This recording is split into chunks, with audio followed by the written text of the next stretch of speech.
할렐루야. 하나님이 주신 새해, 여러분 마음껏 그 하나님의 크신 계획 속에서 여러분의 삶에 하나님의 뜻이 이루어지는 새해가 되기를 주의 이름으로 축복합니다. 금년에도 여전히 좋으신 하나님을 경험하면서 그 좋으신 하나님을 우리가 찬양하면서 살아가는 한 해가 될 것을 믿으면서 오늘 말씀을 선포하기 전에 좋으신 하나님 주님 앞에 찬양 드리도록 하겠습니다. 좋으신 하나님, 좋으신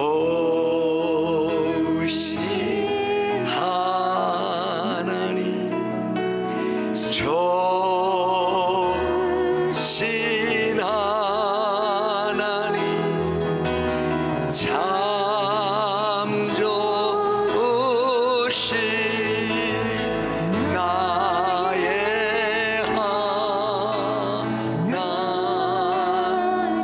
한없는 축복을 한없는 축복 우리에게 주신 참 좋으신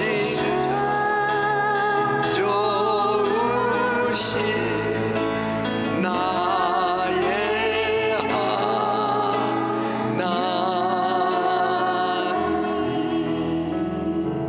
아멘. 우리가 새해를 맞이할 때 다시 시작합시다라는 표를 가지고 우리가 새해를 출발하는데, 이 다시 시작함은 우리가 가지고 있는 소소한 개인의 기도 제목이 응답받도록, 그래서 그 응답을 통해서 내 삶에 하나님의 은총으로 윤턱해 주고 활로가 열리는 그 정도가 아니라, 그것을 포함하되 우리는 다시 시작할 때 우리의 의식을 이 새해를 통해서 하나님이 행하시려고 하는 큰 경륜이 있어요. 그 하나님의 그 큰 경륜을 이루는데 하나님, 나를 써주세요. 우리 교회를 써주세요. 우리 자손, 그리고 우리 대한민국 써주세요. 그 일에 다시 쓰임받고 그 역사에 하나님이 그 일을 이루시는 그 일에 내가 또다시 헌신하는 사람으로 시작하는 한 해.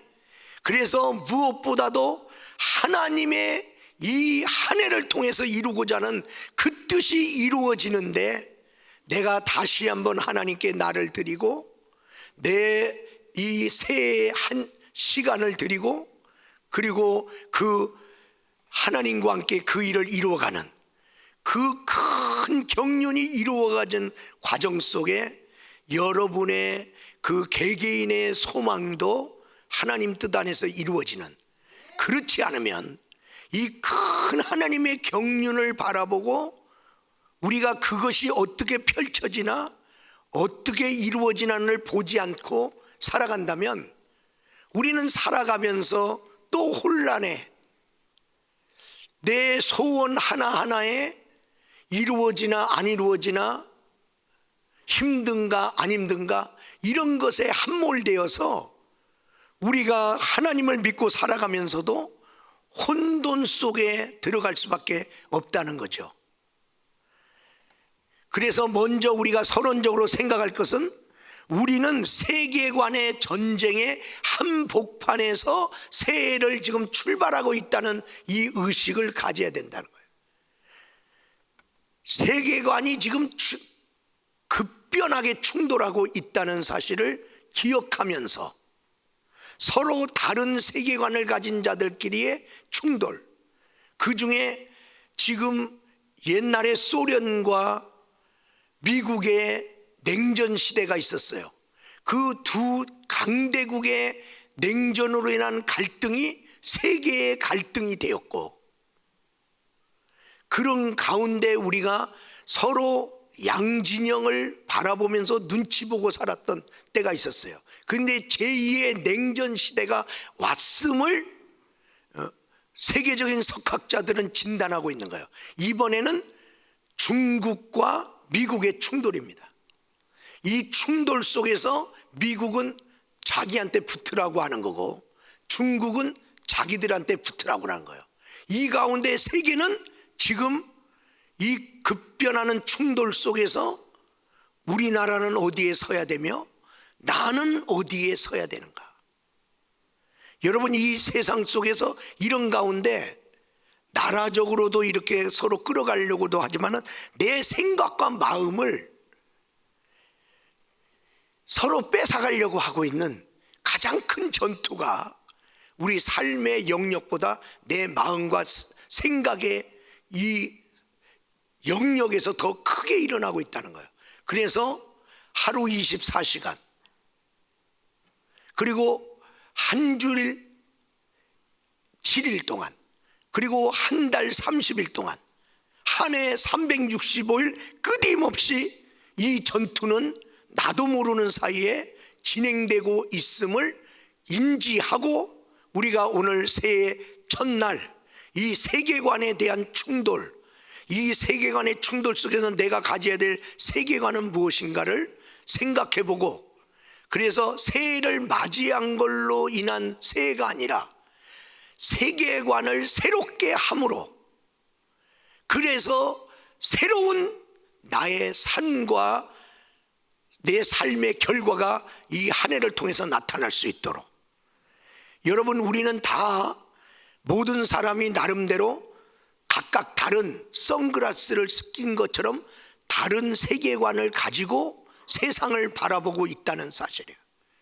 똑같이 우리 교회의 성도가 돼서 우리 교회를 나오면서도 우리 교회를 바라보는 안경이 달라요. 똑같은 얘기입니다. 그 사람의 그 세계관은 한 나무로 말하면 그 물과 양분을 주는 나무의 뿌리와 같아서 그 사람의 그 세계관대로 생각하고, 그 세계관대로 행동하고, 그 세계관대로 그의 삶의 결과가 나타날 것이에요. 그러니까 우리는 그냥 내가 생각하고 그냥 내가 행동하고 그냥 사는 것이 아니라 내가 갖고 있는 세계관대로 생각한다는 거예요. 남이 뭐래도 나는 이렇게 생각해, 남이 뭐래도 나는 이렇게 행동할 거야. 그러면 그 세계관대로의 결과가 금년의 연말에, 그리고 앞으로의 여러분의 미래에 나타날 것이에요. 여러분, 지금 현재 정말 상상할 수 없는, 정말 총만 안 들었지 서로 경제전쟁뿐만 아니라 사상전쟁이 다시 한번 우리나라에도 지금 들끓고 있지 않습니까? 여러분, 그런 충돌하고 있는 세계관의 현장을 목격하면서 우리는 새해를 맞이한 거예요. 그러므로 새해를 밝았다고 새해가 아니라 세계관을 바꾸고 새롭게 출발하지 않으면 새로운 날은 나에게 안 온다. 왜? 내가 세계관이 안 바뀌었는데 작년에 살았던 그대로 금년의 결과도 세계관이 바뀌지 않는 한 그렇게 결과가 나올 것이다. 여러분, 퀴어 축제, 이런 축제가 언제 있었더냐? 그런데 이게 당당하게 서울시로부터 공식적인 축제 행사에 허가를 받고, 그리고 그 장소를 사용하고, 또 우리가 말도 안 되는 어떤 문화 행사에 국가의 돈이 지원되고, 이런 세상을 우리가 언제 만나봤던가? 동성애자들 옛날에는 없었냐? 있었죠. 있었지만 부끄럽게 여기고 있었어요. 나도 동성애자가 안 되려고 애를 쓰면서 있었어요. 근데 지금은 안 그럽니다. 내가 동성애자인 것을 아예 매스컴 앞에서 당당하게 커밍아웃을 선언합니다. 그리고 그럴 때 그 사람한테 인터뷰합니다. 그리고 그 사람한테 축하의 꽃다발을 줍니다. 동성애자가 결혼하는 것을 매스컴에서 전파를 통해서 보여줍니다. 포괄적인 차별금지법이 지금 입법을 앞두고 지금 계속해서 시도하다가 지금 몇 번 막혀 있는 가운데 있습니다. 대통령 선거의 결과에 따라서 그 부분은 반드시 또 대두될 것입니다. 낙태죄가 위헌으로 판결되었습니다. 동성 결혼 합법화가 시도됩니다. 언제 우리들의 삶 속에 남자와 남자가 합법적으로 결혼하는 것이 그것이 정당하다고 생각하는 시대가 언제 있었더냐는 것이죠. 이런 것들이 지금 우리들 안에 우리나라를 뒤끌고 있는 것이고 세계를 뒤끌고 있는 것이죠. 그들은 그전에 숨죽인 채 진지전으로 펼쳐오던 반기독교적인 이런 세계관의 사람들이 이제 진지전을 펼두고 있다가 세력을 형성했습니다. 이제 세력을 형성한 그들이 이제 그 세력을 가지고 정치 세력을 만들었어요. 시민 세력을 만들었어요. 사회적인 어떤 단체의 세력을 만들었어요. 그리고 법과 제도를 다 바꿔버리는 기동전을 지금 수행하고 있어요. 법이 왜 바뀌어지겠어요? 그들이 지금 신속하게 세상을 바꾸기 위해서 지금 그러고 있는 거예요. 이 전투에는 중립이라는 것은 있을 수 없어요. 기독교는 기독교인으로서 하나님 믿는 이 신앙 고백 속에서 우리는 기독교적인 세계관, 크리스찬의 색깔을 가지고 세상 앞에 나는 이런 세계관을 가진 사람으로 나는 살아가는 사람이라고, 여러분 잘못된 그러한 사상을 가진 사람도 커밍아웃 하면서 매스컴 앞에서 당당하게 얘기하는데 우리가 볼 때는 이해가 되지 않죠. 그런데 우리는 왜 내가 예수 그리스도를 주로 삼고 주님이 주시는 성경이 말하는 세계관을 가지고 우리가 당당하게 말하지 못하느냐? 숨죽이고 있는 기독교, 더 이상 힘없는 기독교, 세상을 어떻게 변화시킬 수 있을 것이냐는 것이죠. 그래서 첫 번째로 우리가 생각해 볼 것은 이전의 세계관을 따르지 말라. 오늘 성경의 2절의 말씀에 보니까 너희는 이 세대를 본받지 말라. 이 세상 것은 네가 따라갈 사상이 아니다 라고 성경은 말하고 있는 거예요. 이 로마서를 기록한 하나님의 사람 바울은 어떤 사람이었습니까? 그는 베냐민 지파의 사람이었어요. 그는 유대인으로서 위대한 가말리알 문화에서 교육받은, 그래서 그 교육원의 골수 바리새인 파가 되었던 사람이죠. 그 바리새인으로서의 바울이 가지고 있던 세계관은 예수님은 하나님의 아들이 아니다. 두 번째, 하나님의 아들로 예수를 믿는 저들은 신성모독하는 사람이다. 세 번째, 그러므로 그들은 돌로 쳐 죽일 죄인이다. 그의 세계관이 예수 믿는 사람을 그렇게 봤던 것이죠. 그래서 그는 그 세계관을 따라 오늘도 열심을 품고 몸을 움직여 다메섹을 향해 가고 있는 거죠. 그는 자기의 세계관대로 열심히 살아가는 거야. 그러다가 십자가에서 죽은 줄 알았던 예수님을 빛 가운데서 다메섹 도상에서 만난 것입니다. 인격적으로 만났습니다. 실제적으로 만났습니다. 그리고 바울의 세계관이 새롭게 변화되었어요. 그가 변화됐기 때문에 그 전에 자기가 핍박했던 예수를 목숨 걸고 증거하는 증인이 되었던 것입니다. 세계관의 변화가 그의 삶의 변화가 됐어요. 핍박하던 예수님을 핍박하지 아니하고 예수를 증거하는 증인으로 살아가게 되었던 것이죠. 여러분, 우리도 예수 그리스도를 영접했습니다. 그러면 예수님을 믿기 전에 여러분은 어디 살았어요? 세상에. 세상에서 보고 듣고 그러면서 세상에서 말하는 세계관으로 여러분은 형성된 상태에서 교회에 들어온 거예요. 교회에 들어왔더니 하나님의 말씀을 듣고 예배를 드리다 보니까 여기서 혼란이 오기 시작했어요.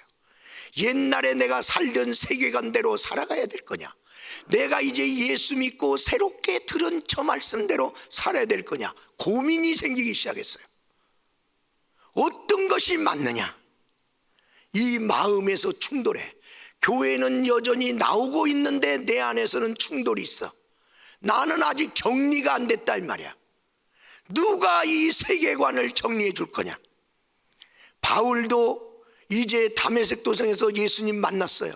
그래서 이제는 예수님은 내가 핍박할 예수가 아니라 증거할 예수고 내가 믿을 예수라는 걸 알았어. 알기는 하는데 오랫동안 유대교를 통해서 바리새인적인 교육을 받은 그가 이 속에 들어왔던 게 하루아침에 없어지냔 말이야. 그래서 새로 들어온 예수 그리스도를 믿는 이 기독교 세계관과 그동안 그가 가지고 있던 유대교의 세계관, 바리새인의 세계관, 이것이 이 안에서 충돌했어요. 갈등이 됐어요. 그래서 그는 아라비아 사막으로 가서 3년 동안 과거에 있었던 세계관을 빼고 허물고 없애버리는 작업이 필요했던 것이에요. 우리가 믿음 생활하면서 하나씩 하나씩 이 세계관이 바뀌지 않으면 예수 믿은 것만 뿐이지 내 인생은 하나도 안 바뀐 거예요. 오늘 우리는 새해를 맞이해서 이 부분에 대해서 여러분과 함께 큰 전쟁으로 여러분을 끌고 가는 거예요. 왜? 이것은 뒤로 미룰 문제가 아니다. 왜? 이미 충돌하고 있는 세계관의 세상 속에서 내가 갖고 있는 세계관이 뭔지 정체를 모르고 내가 붙들어야 될 세계관을 모르고 산다면 우리는 표류하는 크리스찬이 되고 말고 무늬만 크리스찬이 되고 마는 것이에요. 여러분, 우리 자신들도 불교와 유교와 샤머니즘의 우리나라의 사람이라면 전통적인 그러한 가정, 그런 세계관을 가진 가정에서 우리는 성장했어요. 그래서 내가 꼭 유교를 믿는다, 그게 아니어도 유교적인 게 내 삶 속에 들어와 있어요. 불교적인 게 들어와 있어요. 샤머니즘 같은 게 있어요. 그래서 예수를 믿으면서도 샤머니즘적으로 예수 믿는 거예요. 예수 믿으면서 유교적으로, 불교적으로 그렇게 믿는 거예요. 저희 가정에 예수님이 들어와서 온 가정이 예수 믿었어요. 우리 작은아버님은 장로님이 되셨고 지금은 원로 장로님이세요. 장로님, 그러면 추석이 가까워요. 그러면 우리가 벌초하러, 그래서 이제 선산에 모여요. 그래 벌초하요. 그 선산에서 이렇게 딱 보면 무주 시내가 보이고 이게 시내가 흐르는 게 보이고 이렇게 딱. 그러면 장로님 입에서 나오는 거예요. 야, 여기가 명당은 명당이요. 장로님 입에서 명당이 나왔어요. 성경에 무슨 명당이 있어요? 왜냐하면 옛날에 쓰던 말을 장로님 입에서 나오는 거예요. 여기가 참 몇 자리가 좋은데요. 그래서 우리 자손이 잘 된대. 명당에다가 조상을 모셔서 우리 집안이 잘 된다는 거예요. 이게 성경에 어디 있냐고. 장로님 입에서 예수님을 그렇게 오랫동안 믿었는데도 유교적이고 불교적이고 샤머니적인 세계관을 그대로 갖고 있는 거예요. 장로님, 언제까지요 우리 여기 벌초하러 와야 돼요? 그래도 와야지. 그럼 장로님도 하나님이 부르시면 여기 묻힐 거예요. 그랬더니 안 묻힌대. 그 어디 가시려고요? 자기는 저기 좋은 그 낙골당 미리 해놨대. 그럼 작은 어머니도 글로 가겠네요. 글로 가죠. 그런데 그러면 이거 우리 언제 이거 맨날 이렇게 올 수도 없고 이게 고조 할아버지 막 증조 할아버지 막 쫙 있는데 이거 잘 정리해서 우리 낙골당에다가 이렇게 모십시다 했더니 건드리면 안 되네. 여기가 명당이라 이게.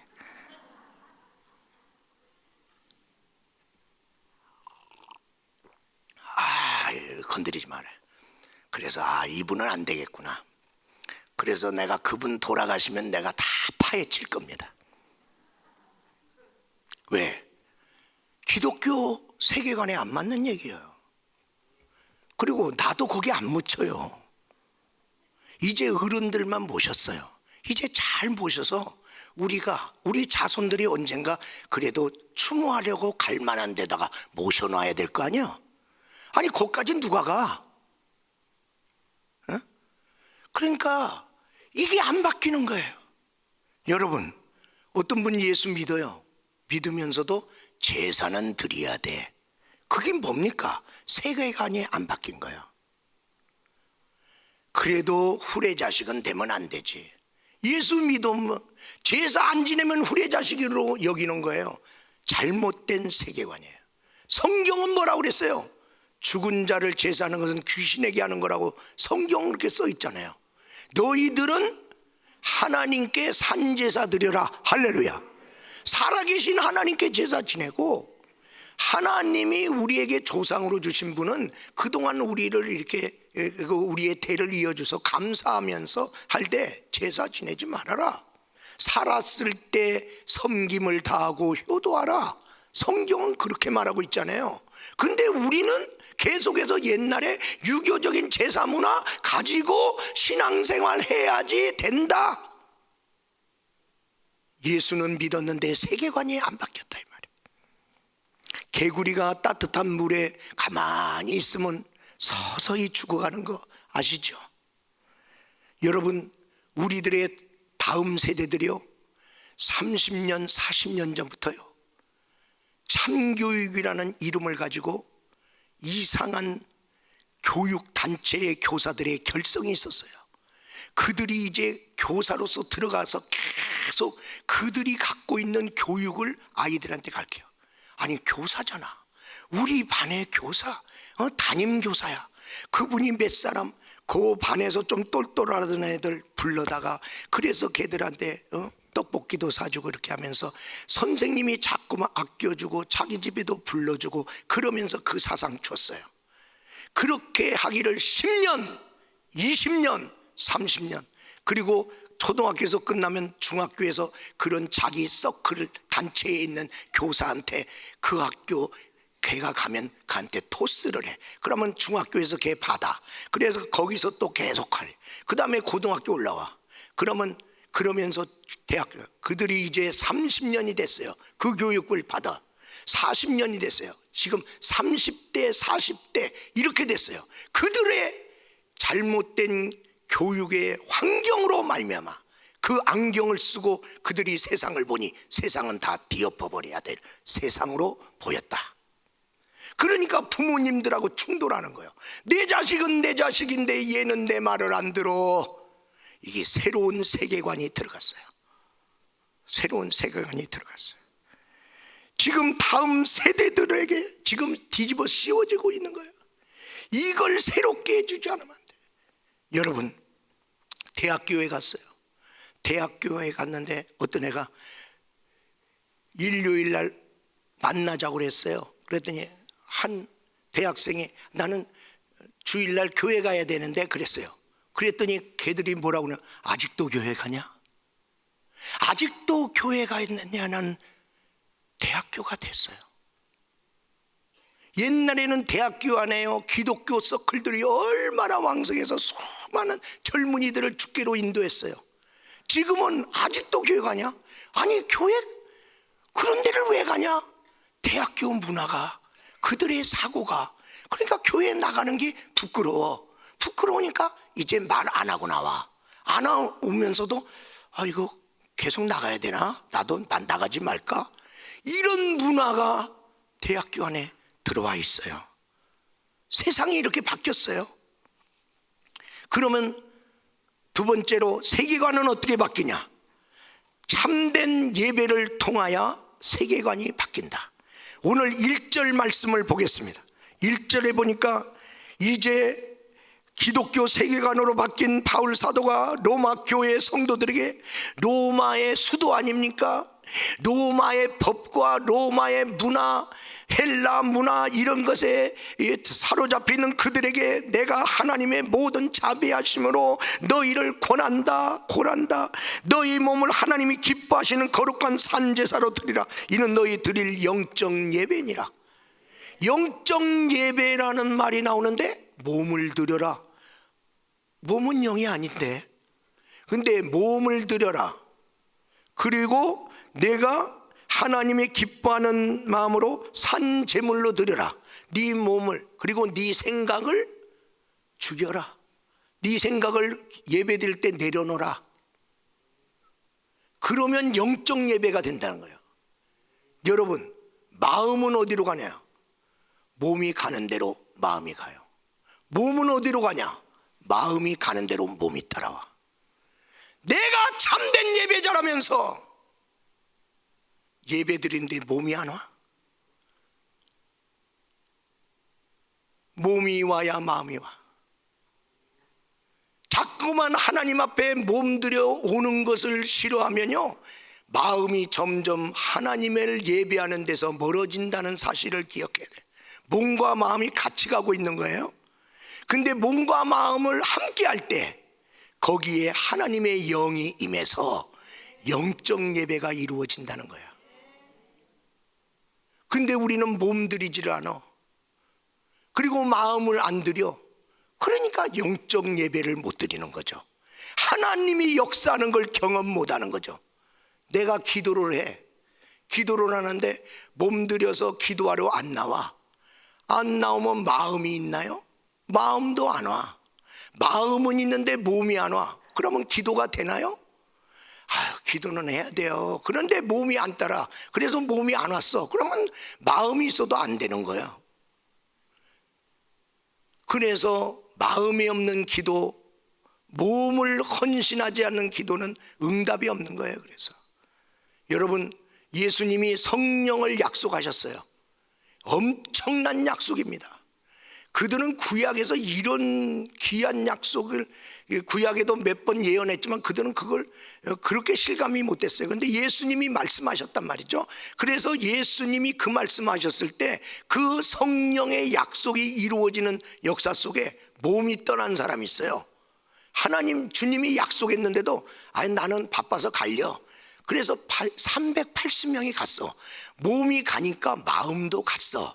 그래서 몸과 마음이 간 사람에게 성령의 역사가 있었나요? 없었죠. 그런데 약속 듣고 몸을 마가다락방에 머물렀어. 몸을 남기고 마음을 다하여 전혀 사모하면서 전혀 기도에 성령을 사모하며 기도했더니 사도행전 2장에 영이 임하잖아요.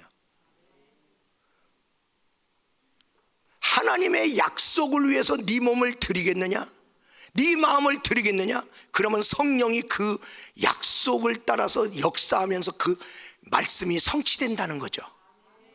오늘 참된 예배를 통해서 세계관이 바뀌는 거예요. 세상 문화 속에서 우리는 태어났어요.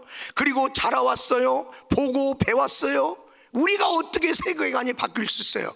왜냐하면 세상을 창조하신 하나님, 나를 창조하신 하나님, 보이는 세계와 보이지 않는 세계를 내가 그 하나님을 경험해야 세계관이 바뀌지. 이런 경험이 없는데 그러면 어디서 이런 경험을 하느냐? 예배 가운데, 예배 가운데서. 그래서 내 관점 내려놓고 예배를 잘 드리다 보면 하나님의 관점으로 내 마음, 이런 마음 가지고 왔어요. 그런데 하나님 말씀 듣다 보니까 내가 이렇게 살면 안 되겠다. 이렇게 마음을 바꿔야지. 바뀌는 역사가 예배 가운데 일어나요. 그리고 결단이 달라져요. 욥이 하나님 믿었죠.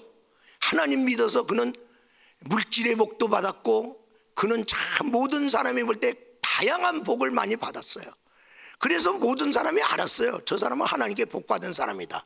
욥도 자기에게 가지가지 복을 준 하나님을 알았어요. 그런데 그에게 이해가 안 되는 일이 생겼어요. 물질이 다 날아갔네요. 하나님 안 믿은 게 아니에요. 하나님 믿고 있는데 물질이 날아갔어요. 그리고 자녀가 죽었네요. 그리고 자기 몸뚱아리에 죽을 병이 걸렸네요. 이걸 어떻게 해석해요? 욥은 해석이 안 돼. 그래서 하나님 원망했어요. 왜? 하나님, 내가 뭐 잘못한 거 뭐 있습니까? 근데 왜 이런 일이 일어납니까? 욥이 믿은 믿음 가지고는 해석이 안 됩니다. 여러분한테도 예수 믿으면서 해석이 안 되는 이유는 뭐냐? 세계관이 정립이 안 돼서 그래. 그런데 친구들이 왔어요. 친구들은 이런 관점에서 욥의 이 결과에 대해서 설명했어요. 욥이 이해가 안 가. 이 친구는 이렇게, 이 친구는 이렇게, 세 친구가 다 다르게 자기들의 세계관을 가지고 욥의 이 상황을 진단했어요. 안 받아들여요. 혼란스러웠어요. 그때 엘리후를 통해서 하나님의 말씀을 전했고 하나님이 친히 말씀을 욥에게 하기 시작했어요. 그리고 욥기 42장에 진정한 참된 예배가 이루어지는데 그 욥기서 42장에 보니까 뭐라고 써있냐면 내가 주님을 귀로만 들었었더니 이제는 눈으로 주를 펴내다. 하나님께 예배드려가 하나님을 보게 되는 역사가 일어난 거예요. 하나님이 천지를 다 주관하고 있다는 걸 알게 된 거예요.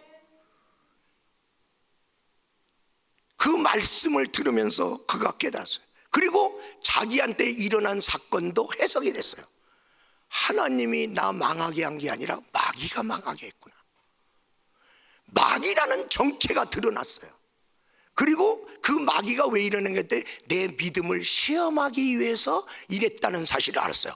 그래? 그러면 내가 믿음 뺏기면 안 되지. 내 믿음 시험하려고 이런 시험이 왔는데 내가 믿음 지켜야지. 그리고 하나님이 나를 이렇게 망하게 한 거 아닌 거 알았어. 그럼 내가 하나님 떠날 이유가 없지. 그리고 그 하나님으로 말미암아 갑절의 축복을 받게 됐다. 세계관이 새롭게 되니까 흔들리지 않는 거야. 세계관이 안 되니까 이상한 일이 생기면 막 하나님 원망하게 되는 거예요. 어떻게 나한테 이런 일이 일어나도록 하나님은 지켜주지도 않습니까? 세 번째로, 그러므로 오늘 우리는 기독교 세계관의 새 옷을 입어야 돼요. 오늘 2절의 말씀에 보니까 뭐라고 써 있습니까? 우리 하나님이 너는 이 세대를 본받지 말고 너는 예배를 통해서 마음을 새롭게 하고 변화를 받아서 하나님의 뜻을 분별하면서 살아가라. 이제 새해를 맞이한 우리들에게 말하는 거예요. 너 이 세대 본받지 마. 이 세상의 세계관으로 살지 마. 너 예배를 통해서 하나님 만나. 창조론. 여러분, 이러한 것들을 우리가 갖고 살아야 되지 않습니까? 그런데 그리고 창조하신 하나님이 지금도 세상을 다스리고 있어. 하늘의 하늘도 그분의 권위 아래 있어. 통치하고 있어. 그러니까 걱정하지 말고 이제 살아가야 된다. 이걸 내가 가지고, 그리고 나를 통해서 금년에 무슨 일을 하시려나 하나님의 뜻, 하나님, 나를 향한 하나님의 뜻이 있고 우리나라를 향한 하나님의 뜻이 있어. 하나님의 대통령 선거에 어떤 뜻을 가지고 있나? 하나님의 뜻을 따라 기도하자. 하나님의 뜻을 따라. 그래서 하나님의 뜻은 이루어지자. 그러면 그 뜻 안에 내 문제도 내 소원도 이루어지는 역사가 일어나는 거야. 이거 하나하나에 매달려 살지 말고 큰 틀에서 그냥 해결해 버리자. 그러면 말씀을 드리면 육에 속한 크리스찬은 하나님을 믿지만은 세상적인 세속적인 세계관을 가지고 살고 있는 크리스찬이고, 영에 속한 크리스찬은 거듭난 성경적 세계관을 가지고 살아가는 사람인데, 이제 금년에 우리는 1월 달을 기독교 세계관으로 제가 주제별로 달을 나눴어요. 이번에는. 그러니까 1월 달에 기독교 세계관에 대해서 오늘 들으면서 조금 어리둥절하고 무슨 말씀인가 좀 따라오기 좀 힘들어. 괜찮아요. 그러나 이거 들어야 돼요.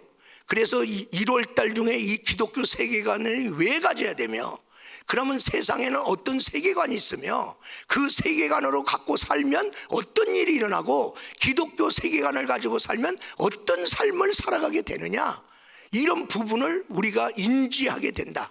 그러면 성경에 우리가 스가랴서를 통해서 배웠어요.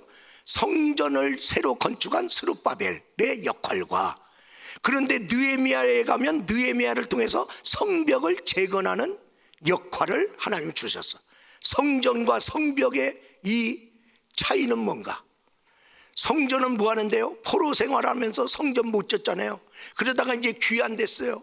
하나님께 예배드리고 싶은 마음으로 70년을 기다렸던 그들이 이제 드디어 예루살렘에 와서 초라하지만은 나름대로 스룹바벨 성전을 졌어요. 솔로몬 성전처럼은 못했어요. 그러나 그들이 성전 졌어요. 거기가 뭐 하는데요? 예배의 장소, 거기가 하나님이 임재하는 곳, 거기서 하나님 말씀드리고, 그래서 그 성전이 지어질 때 거기서 에스라 선지자가 이제 말씀을 또 전하고 그러지 않습니까? 성전이 있어요. 그런데 느헤미야가 딱 본 거예요. 성전은 세워졌는데 성벽이 없어. 그래서 예배 드리는데 외부적인 공격이 오면 이 성전이, 예배가 무너진다 이 말이야. 여러분, 코로나가 왔어요. 코로나가 왔는데 정부 방침에 의하여 예배는 이렇게 드리라 저렇게 드려라, 국가의 방침을 가지고 들어오네요. 드리고 싶어도 마음대로 못 드리네요. 제한적으로 드리네요. 그리고 그 얘기만 자꾸만 듣다 보면 이런 때는 예배 드리러 안 가는 거요. 그리고 얼마나 순종을 잘하는지. 여러분, 성벽이 없는 교회, 성벽이 없는 성전, 공격받으면 무너지는 거예요. 예배가 무너져요. 신앙이 무너져요. 느헤미야는 그걸 알았어요. 성전이 지어진 걸로 끝나는 게 아니다. 성벽이 있어야 된다. 그래서 느헤미야는 1장에 보니까 예루살렘 성벽이 무너짐과 성문이 불탔다는 소리를 듣고 울어요. 울다가 2장에 가서 내가 저 성벽을 재건하리라, 내가 저 성문을 다시 걸어 놓으리라, 그렇게 소망하고 있었더니 왕의 마음이 움직여서 네가 가서 그 일을 하고 오라. 그래서 그 은총을 입고 와서 성벽 재건을 했어요. 그래서 외부적인 공격을 막지 않도록. 기독교 세계관은 성벽입니다. 예배만 드리고 있지 마세요. 내 신앙 내가 지키면 되지. 아니, 성벽이 무너지면 내 성전 안으로 공격이 들어와서 예배가 파괴되고 신앙이 파괴되고, 그래서 내가 믿는 건지 안 믿는 건지 그런 인생으로 전락하게 된다는 거죠. 여러분, 오늘날 기독교 신앙은요, 기독교 세계관의 성벽을 제대로 쌓지를 못했어요. 저도 우리 성도들에게 이 성벽에 대한 얘기, 기독교 세계관에 대해서 거의 말씀을 많이 못했어요. 그러다 보니까 세상의 다양한 세계관이 여러 방향, 다양한 방식으로 공격하기 시작했어요. 분명히 성경은 창세기 1장 1절에 하나님이 태초에 천지를 창조하시니라, 하나님이 창조한 걸로 성경은 시작돼요. 그런데 아이들은 학교에서 계속 진화론을 배웠거든. 창조론을 배운 애들은 하나도 없어요. 그러면서 뭐 어떤 거하고 이렇게 있다가 어쩌다가 사람이 만들어졌대. 아메바가 막 진화해갖고 사람이 됐대. 그러면 아메바가 조상이면 굉장히 위대하시겠네. 여러분의 마음에 존귀하도다. 우리 조상은 아메바로다. 존귀해? 하나님의 형상으로 창조되었다. 존귀한 형상이죠. 모든 것보다 뛰어나게 만물의 영장으로 창조됐다. 이 창조론이 무너지잖아요. 왜? 걔들은 계속 진화론을 배웠잖아요. 그래서 아이들은 교회 다니면서도 진화론을 믿어. 창조론 안 믿어. 교회 다니면서도. 그리고 초자연적인 역사를 부인하는 무신론 신학과 철학. 신은 없다. 신은 죽었다. 그러기 위해서 더 나가서 뭐냐, 내가 신이다. 이 세상에 지금 신이라는 사람 많습니다. 북한도 우리도 하나님이 있어요. 여기도 하나님 믿어요. 나도 하나님 믿죠. 예, 그래요? 하나님이 누구예요? 그랬더니 김일성이가 하나님이라잖아. 김일성이 하나님 자리에 올라갔구나. 여러분, 이런 것들이 사람 속에 파져요. 그리고 이러다 보니까 어떻게 해요? 종교 다원주의잖아요. 기독교 예수 믿어야 구원받는다. 왜 너희들만 믿어야 구원받냐? 야, 우리도 구원 있어. 종교 차별하지 마. 평등하잖아. 세상이 그러네요. 그런가? 그럼 불교도 구원 있나요? 유교도 구원 있나요? 마음의 뜻도 구원 있나요?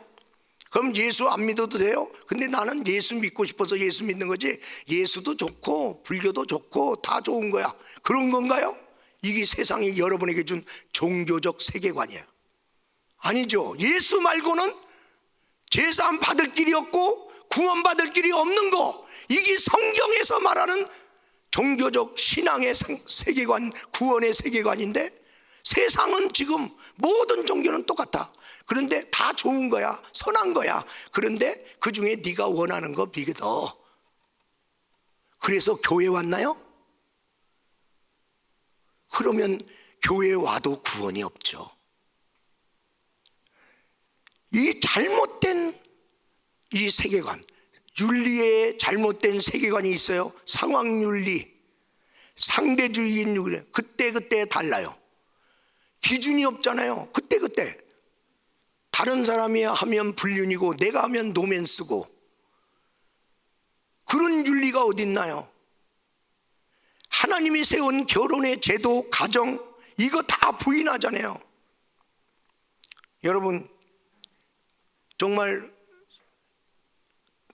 강아지 같은 거 사랑하고 애견으로 잘 돌보는 거, 그게 나쁜 거 아니잖아요. 그런데 이제 거기서 더 나가잖아요. 얘를 자기 호적에다 넣겠다는 거 아니야. 자기 성을 붙여서 호적에다 넣도록 해주세요. 지금 시도하고 있어요. 지금 허락이 안 돼서 그렇지. 근데 그런 사람들이 자꾸만 모여요. 그래갖고 모여갖고 자꾸만 법 개정해달라고 하는 거 아니에요. 내가 사랑하는 거, 나는 얘를 나의 애로 여긴다는 거예요. 그러니까 얘는 내 애니까 내 성 붙여갖고 호적에다 넣어달라는 거예요. 그리고 나중에 내가 죽을 때 얘한테도 상속 주겠다는 거예요. 외국에서는 이미 이루어지고 있거든요. 그래서 개한테 상속이 가요.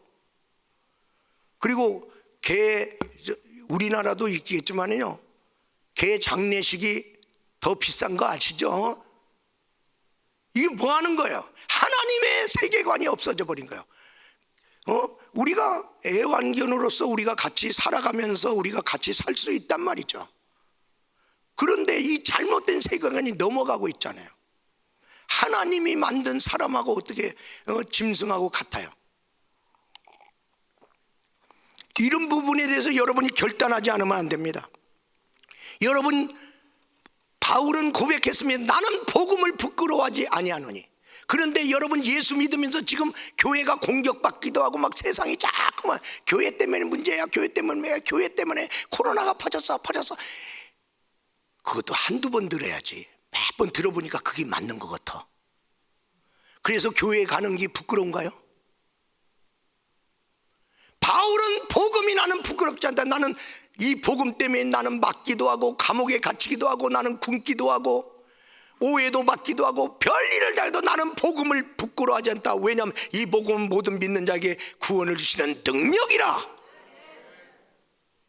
분명한 기독교 세계관을 가지고 있는 것이죠.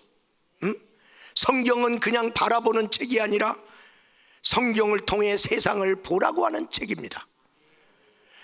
그렇지 않은 그러므로 세상 이론으로 세상을 보지 말고 성경을 통해서 봐야 됩니다. 결론적으로 한 가지를 말씀드리겠습니다. 여러분, 사탄이 예수님한테 찾아왔어요. 사탄이 누구예요? 세상을 다스리는 신 아니에요. 세상을 지배하고 세상 사람에게 세상적 세계관을 집어넣은 이놈이 예수님한테도 쳐들어와. 여러분한테도 옵니다. 야, 네가 믿는 게 맞냐? 반드시 도전합니다. 여러분의 친구를 통해서, 여러분의 가정에 안 믿는 가족을 통해서 반드시 공격합니다. 질문합니다. 예수님한테도 했는데 여러분한테 안 하겠어요? 그러면 와서 예수님한테 세 가지 시험을 했어요. 그때 첫 번째, 야, 잘 먹고 잘 살면 그게 잘 사는 거지. 그럼 뭐가 잘 사는 거야? 이게 세상 세계관입니다. 야, 남들보다 좋은 거 먹고 남들보다 좋은 차 타고 남들보다 좋은 집에서 살면, 남들보다 좋은 옷 입으면 이게 잘 사는 거지. 뭐가 잘 사는 거냐? 말도 안 되는 소리 하네. 이게 세상입니다. 그런데 주님은 분명히 말씀했습니다. 사람이 떡으로만 살 게 아니요 하나님의 입에서 나오는 말씀으로 살리라. 너는 그렇게 살아. 나는 말씀으로 살 거야. 나는 직장 나가. 그래, 나 직장 필요해. 직장 나가는데 말씀을 이루는 삶을 살 거야. 나는 밥을 먹어. 밥을 먹는데 하나님의 말씀, 하나님의 뜻을 이루는 삶을 금년에도 살 거야. 이게 기독교 세계관이 딱 된 거야. 그러니까 못 밀고 오잖아. 그래, 너는 떡을 위해만 살아. 나는 떡을 먹되 나는 주님을 위해 산다니까. 하나님 뜻대로 산다. 나는. 두 번째, 너를 증명하라. 네가 하나님의 아들임을 증명하라. 네가 능력 있음을 증명해라. 그러면 세상이 너를 알아줄 거 아니냐. 그러면 세상이 너를 따를 거 아니라. 너를 증명하라. 세상은 지금 계속해서 여러분에게 뭘 푸시하고 있어요? 너를 증명하라. 네가 이 회사에 필요한 사람인 거 증명해. 그러면 쓸게. 세상은 나를 증명하기를 원해. 그리고 우리도 이걸 증명하려고 이러니까 얼마나 힘들어. 교회 안에서도 나는 너하고 달라. 나는 너보다 내가 목사님께 더 사랑받아. 이거 증명하려고 그래? 여러분, 증명하며 사는 거 힘들어요. 남편이 아내를 사랑한다는 거 증명하면서 살려고 해봐. 어떻게 증명하지? 맨날 고민해야 돼. 요즘 3040 세대는 더 그래. 당신이 나 사랑한다는 거 증명해. 아유, 증명 못하면 이거 잘못하면 이혼하겠네. 우리 주님은 거기에 넘어가지 않았습니다. 여러분, 목사님들도요, 어떤 때는 목회하다 보면 나는 너하고 달라. 이거 증명하려고 하는 거. 내가 더 훌륭한 사람이야. 이런 거 드러내려고 하는 그런 유혹이 있어요. 우리가 다 그런 세상에 살고 있는 거예요. 서로 증명하는 거예요. 그런데 우리 예수님은 나 증명할 필요 없어. 안 해요. 나 뛰어내릴 필요 없어. 하나님이 이미 인정했어. 할렐루야. 하나님이 나 하나님의 아들로 인정했는데 내가 뭐하러 증명해? 아니, 내가 증명하려고 내가 뭐하러 그 성전 꼭대기에서 뛰어내리냐? 나는 네가 증명 안 해도 나는 하나님의 아들이야. 언제 하나님의 아들이라고 하나님이 인정했어요? 40일 금식기도 시험 받으러 오기 전에 세례를 받을 때, 세례 요한을 통해 세례 받을 때 하늘 문이 열리면서 하나님이 말씀하실 때 저는 나의 사랑하는 아들이요 내 기뻐하는 자라. 이미 인정했는데 내가 너한테 왜 증명해야 되냐? 여러분, 그냥 충성하세요. 내가 충성된 자인 거 증명시키려고 하지 마세요. 그게 속보이는 거예요. 그냥 하면 증명돼요. 증명하려고 살면 힘들어. 내가 착한 사람인 거 보여주려고 착한 짓 하려면 착한 일 하는 게 힘들어. 그냥 착하게 사세요. 예수님은 그냥 하나님의 아들로 살았어요. 하나님이 인정한 거. 그랬더니 살아가면서 저는 과연 하나님의 아들이었도다. 사람들이 그렇게 증명했어요. 그는 증명하려고 기적 베풀지 않았어요. 자기가 하나님의 아들인 거 보여주려고 자기가 무릎을 걸어간 게 아니에요. 제자들 살리려고 간 거예요. 귀신을 쫓은 거, 귀신에게 잡힌 자 불쌍히 여겨서 귀신 쫓았지, 내가 하나님의 아들인 거 보여주려고 귀신 쫓은 거 아니다 이 말이야. 세 번째로, 원수 마귀는 왔어요. 내가 너 행복하게 해줄게. 너에게 행복할 수 있는 거 다 줄게. 천하만국의 모든 것을 다 줄게. 영광을 다 줄게. 내가 너를 행복하게 해줄 테니까 나한테 절해. 우리 예수님은 나 행복을 위해서 사는 사람 아닌데, 나는 하나님을 영화롭게 하기 위해 사는 사람인데, 나는 네가 행복하게 해주고 안 해주고 나 그런데 관심 없고, 나는 금년에도 하나님의 뜻을 이루고 하나님 경배하고 하나님 영광 돌리며 난 살 거야. 그래서 그는 마귀가 행복을 위하여 내놓는 카드를 받아들이지 않았어요. 그런데 오늘날 우리 모든 사람들의 마음속에 뭐가 있어요? 행복해야지. 뭐 믿고 안 믿고 간에 행복해야지. 한 번 사는 인생인데 행복해야지. 아니, 행복하려고 교회 오는 거지 뭐, 아니 스트레스 받으려고 교회 오나? 행복이 주가 됐어요. 그 마귀한테 걸린 거예요. 우리 예수님은 아니 나는 행복하기 원하는데 나 행복에 따라서 가지 않아. 나는 하나님의 뜻대로 살 거야. 그래 영광 돌렸어요. 그래서 십자가 잡은 거예요. 아니 자기가 아니 주님 뜻대로 살라니까 죽어야 되네. 죽었어요. 죽었더니 하나님이 그를 영화롭게 하사 모든 이름에 뛰어나게 하시고 모든 사람이 엎드렸어요. 예수님에게 만국을 다스리는 권세를 줬어요. 마귀가 주는 것처럼 하지만 마귀가 주는 거 아니에요. 하나님이 주는 거예요. 심판하는 권세를 줬어요. 그 예수를 믿는 자가 천국에 들어갈 수 있는 복을 주신 거예요. 예수님인 많은 사람을 구원해서 행복하게 해주는 사람이 어떻게 됐어요? 행복을 위해 살아서 모든 사람을 행복하게 했어요? 아니, 하나님대로 살아서 모든 사람을 행복하게 하였다.